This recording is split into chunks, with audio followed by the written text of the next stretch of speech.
The trail had seemed so simple when Sarah started. A well-marked path, clear weather, her phone fully charged with GPS. But the GPS lost signal. The trail markers became confusing. She took what seemed like a shortcut and suddenly nothing looked familiar. By the time darkness fell, Sarah was hopelessly lost, crying from exhaustion and fear. She wandered through the night, jumping at every sound, certain something was stalking her. At dawn, she saw it, a cabin, isolated but clearly inhabited, smoke rising from the chimney. Sarah pounded on the door with desperate relief. The man who answered was old, maybe 75, with kind features and eyes that didn't quite focus on her. "Please, I'm lost. I need help getting back to civilization." "Come in, you're safe now." He guided her to a chair with gentle hands, prepared hot tea, wrapped a blanket around her shoulders. Then he asked, "Can you describe what you saw on your hike? Landmarks, sounds, smells, everything you remember." "Why? Can't you just show me the way back?" The old man smiled gently. "I'm blind, child. I haven't seen these mountains in 20 years, but I know them better now than I ever did with sight, and I'm going to teach you to know them too." Sarah Mitchell, 15 years old, had convinced her parents that she was responsible enough for a solo day hike. She'd shown them the trail map, the emergency supplies in her pack, the fully charged phone with offline GPS maps downloaded. Her mother had been hesitant, but her father, an experienced hiker himself, had nodded approval. "Stick to the marked trail," he'd instructed. "Turn back if weather changes. Check in every 2 hours." Sarah had agreed to everything, confident in her preparation and abilities. She'd been hiking since she was 8. This trail was rated moderate, nothing she couldn't handle. The first hour went perfectly. Sarah followed the well-marked path, enjoying the autumn forest, stopping to photograph interesting mushrooms and colorful leaves. She checked in with her parents at the 2-hour mark, sent them a selfie with mountain views behind her. "Having a great time," she texted. "See you at 4 p.m. That was the last communication her parents received. The problem started when Sarah's GPS signal dropped. She'd been relying heavily on the blue dot showing her position on the digital map. Without it, she had to navigate by trail markers, faded paint on trees, occasional wooden signs. At a fork in the trail, the markers seemed to contradict each other. One pointed left, another right. Sarah checked her paper map, but the trail junction wasn't clearly marked. She chose left, reasoning that it seemed to head in the general direction of the parking lot. After an hour on the left path, nothing looked familiar. The trail became less defined, more overgrown. Sarah backtracked to the fork, tried the right path instead. But by now, she'd lost confidence in her navigation. Every tree looked the same, every bend in the soil. Path seemed wrong. By 3 p.m., Sarah admitted to herself that she was lost. She tried calling her parents. No signal. She attempted to retrace her steps to the original trail, but couldn't find it. Panic began setting in. As the sun lowered, Sarah's terror intensified. She'd never spent a night alone in wilderness, had never been truly, completely lost before. The forest that had seemed beautiful hours ago now felt threatening, full of shadows and strange sounds. She tried to stay calm, remember her father's advice about what to do if lost. Stay in one place, make yourself visible, conserve energy. But staying still felt wrong when panic screamed at her to keep moving, keep searching for the trail. Darkness fell completely around 6 p.m. Sarah huddled under a tree, fighting hysteria. She had a flashlight but was terrified to use it, worried about draining batteries. Every sound made her jump, branches cracking, animals moving through undergrowth, the wind through trees that sounded almost like voices. She didn't sleep, couldn't sleep, just sat trembling through the longest night of her life, certain she was going to die alone in these mountains. At first light, Sarah forced herself to move. She couldn't stay under that tree forever. She had to find help, find civilization, find anyone. She walked for hours, direction chosen randomly since she had no idea which way led out. Her legs ached. Her throat was parched despite drinking from her water bottle. Scratches from branches covered her arms and face. Then, impossibly, she saw it through the trees. A cabin. Small, rustic, but clearly maintained. Smoke rising from a stone chimney. Signs of human habitation. Sarah ran toward it, sobbing with relief, and pounded on the wooden door. "Please! Someone! I need help!" The door opened to reveal an elderly man, perhaps 75, with weathered features and white hair. He wore simple clothing, flannel shirt, worn jeans, and had a kind face. But his eyes didn't quite focus on Sarah. They looked past her, clouded and unseeing. "Please, I'm lost," Sarah gasped. "I need help getting back to civilization." "Come in, child," the man said gently, his voice calm despite her obvious distress. "You're safe now." He guided her inside with a light touch on her arm, moved with confident familiarity through the cabin to pull out a chair. "Sit. I'll make tea." Sarah collapsed into the chair, watching in confusion as the old man moved efficiently around his small kitchen. He never fumbled, never hesitated, clearly knew exactly where everything was despite his clouded, unseeing eyes. "You're blind," Sarah said, the realization hitting her with fresh despair.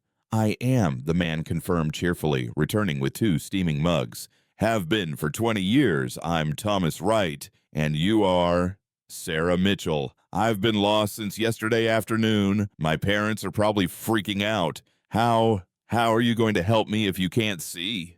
Thomas settled into a chair across from her. "Tell me about your hike, where you started, what landmarks you passed, when you realized you were lost. Everything you remember." Sarah recounted the story, the trail fork, the confusing markers, the hours of wandering. Thomas listened with complete attention, occasionally asking clarifying questions. "Do you remember any distinctive sounds? A creak, perhaps? Wind through a particular canyon? Bird calls?" There was water. A stream, I think. I heard it when I was trying to find my way back." "Which side of you? Left or right?" "Left, I think." "And the wind. Which direction did it come from?" Sarah struggled to remember. She hadn't been paying attention to wind direction. "I don't know. Does it matter?" "Everything matters," Thomas said gently. "Especially when you can't rely on sight. Tell me about smells. Did you notice any distinctive scents? Pine? Cedar? Damp earth?" "It just smelled like forest," Sarah said helplessly. Thomas nodded. "That's what most people say. They see everything but notice nothing. Vision makes you lazy about other senses." "So you can't help me," Sarah said, fresh tears threatening. "You're blind, and I'm useless at noticing anything except what I can see." "On the contrary," Thomas replied, "I'm going to teach you to navigate the way I do, and when search and rescue finds you, which they will, you'll know more about these mountains than you ever did with perfect vision." Over the next hours, as Sarah rested and recovered from her ordeal, Thomas explained his philosophy. "I lost my sight at 52, he told her. "Diabetic retinopathy. Doctors said it was irreversible, suggested I move to a city where I could access services for the blind. But I'd lived in these mountains for 30 years. They were my home. So instead of leaving, I learned to navigate them without sight." "How is that even possible?" "By using everything else. Touch, sound, smell, memory, intuition. The forest speaks in many languages. Sight is only one, and not even the most reliable." He demonstrated, leading Sarah outside his cabin. "Close your eyes," he instructed. "Why?" "Because I'm going to teach you to sense direction without seeing. Feel the sun on your face. Which side is warmer?" Sarah turned slowly. "The left?" "Good. That's south, roughly 11 a.m. sun angle. Now, the wind. Feel it on your skin. Which direction does it come from?" "Behind me." "From the northwest, actually. Dominant wind pattern in these mountains. It tells you direction better than any compass. Now listen. What do you hear?" Sarah stood still, eyes closed, and actually listened. "Birds. Lots of different birds. And water. Somewhere far away." "Good. The water is Cat Creek, approximately half a mile that direction." Thomas pointed confidently despite not being able to see. "The birds are telling you about the environment. Different species prefer different elevations and tree types. Learn the birds. Learn the elevation." "That's impossible to—" "Remember," Sarah protested, "not with practice. I've had 20 years. You'll have a few days while we wait for search teams, but you'll be amazed what you can learn when you actually pay attention." Thomas was right. Over the following days, Sarah's perception transformed. He taught her to feel terrain through her feet, the subtle slope that indicated water drainage, the change from soil to rock that marked different geological formations, the root patterns that told you what trees were nearby, even in darkness. He taught her to navigate by sound, how water echoes differently in canyons versus open valleys, how your footsteps sound different on various surfaces, how to use echolocation by making sounds and listening to their reflection. He taught her smell navigation, how cedar smells different from pine, how moisture indicates nearby water, how you can smell elevation changes as air composition shifts.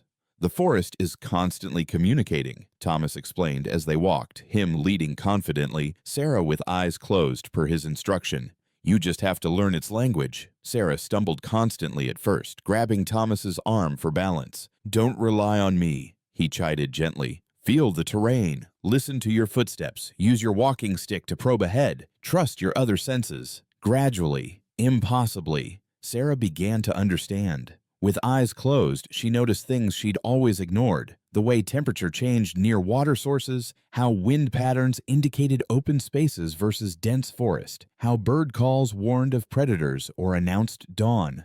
Why did you stay here? Sarah asked one evening as they prepared dinner. After going blind, most people would have moved somewhere easier.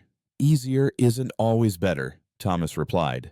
These mountains are my home. I know every trail, every landmark, every quirk of weather. Okay. Losing my sight didn't change that knowledge. It just changed how I access it. Besides, he added with a smile, I've guided more lost hikers to safety in my blind years than I ever did with sight. People stumble into my cabin regularly. I've become the unofficial rescue station for this area. Do search teams know you're here? They do. I have a radio, check in regularly. They're looking for you, Sarah. Should find you within the next day or two, but I wanted you to learn these skills first, so you're never helpless in wilderness again. On the third day, they heard the helicopter. Thomas immediately led Sarah to a clearing near his cabin. They're searching this grid. They'll spot us shortly. How do you know? Sound pattern. I've heard enough search helicopters to recognize them, and they always search this valley on day 3 of a missing persons case. Very methodical, our search and rescue teams. Sure enough, the helicopter circled overhead, then landed in the clearing. Sarah's parents tumbled out before it fully touched down, running toward her with tears streaming down their faces. Sarah! Oh my! God, Sarah! They grabbed her, holding tight, checking for injuries, asking 1,000 questions. I'm fine, Sarah assured them. Thomas took care of me, taught me so much. Her parents finally noticed the elderly blind man standing quietly nearby. You're Thomas Wright, Sarah's father said with recognition. The blind hermit who lives in these mountains. We've heard stories about you. Hermit seems harsh, Thomas replied mildly. I prefer resident. And yes, I found Sarah when she stumbled to my cabin. She's been perfectly safe.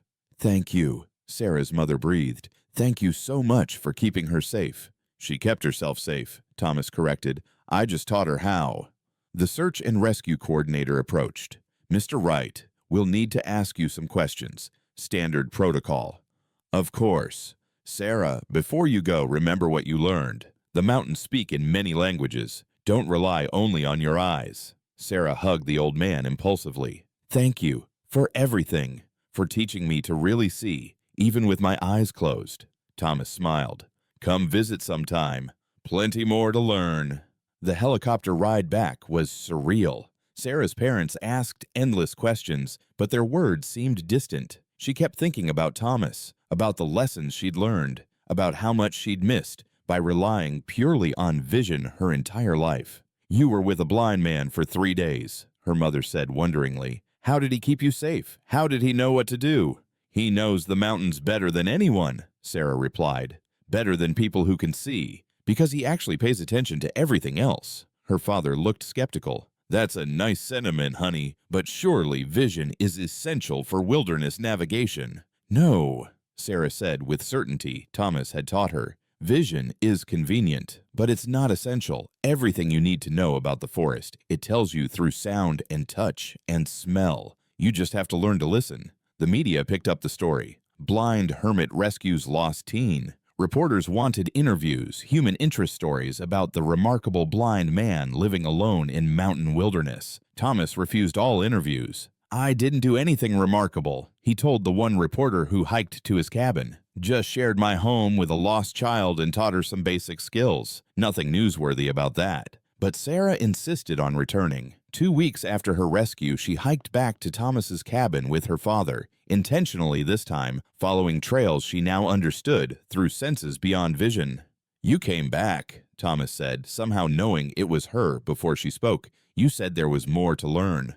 Always more to learn. Your father come too?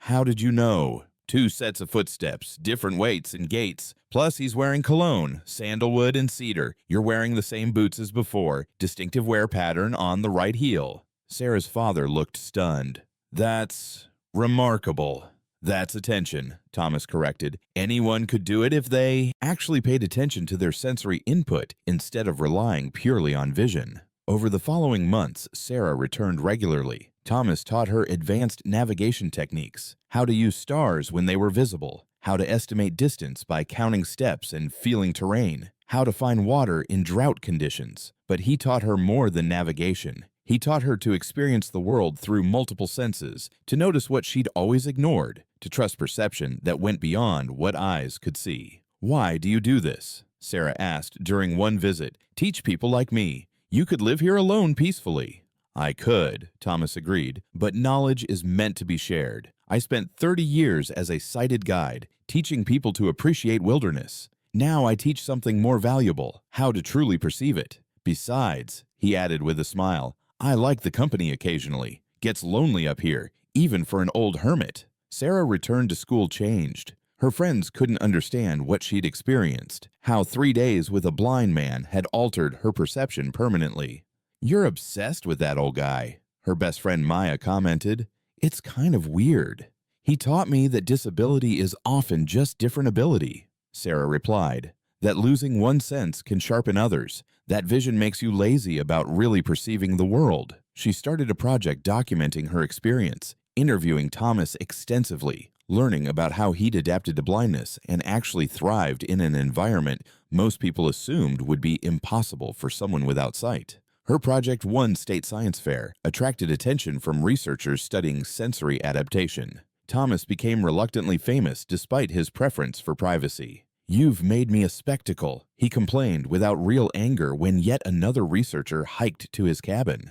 "I've made people understand that blindness isn't limitation," Sarah corrected, "that you navigate better than most sighted people. That disability is socially constructed, not absolute."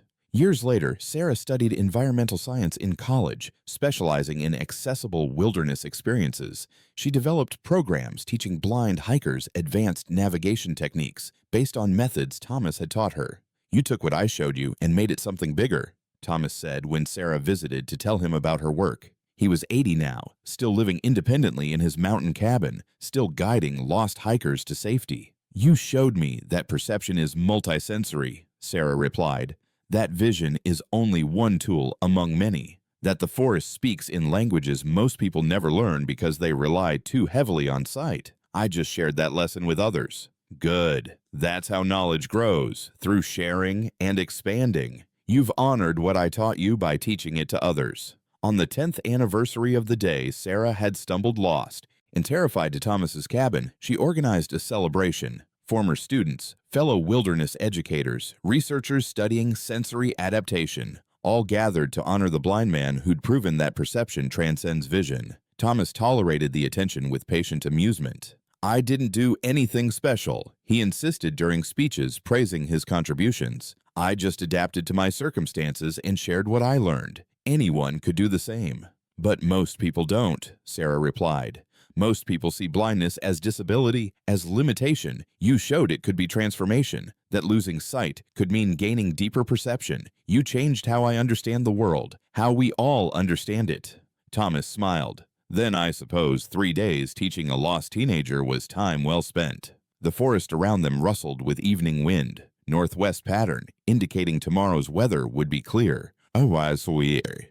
Birds settled into evening routines, different species marking their territories with distinct calls that indicated elevation and habitat. The creek murmured in the distance, volume suggesting recent rain upstream. All information Thomas processed automatically, the language of wilderness he'd learned to speak fluently in darkness. Sarah closed her eyes, as she still did regularly, practicing the skills Thomas had taught her a decade ago, feeling the sun's last warmth marking west, smelling the cedar and pine mix that indicated this particular elevation, hearing the acoustic markers that told her exactly where she was in these mountains she'd come to know intimately.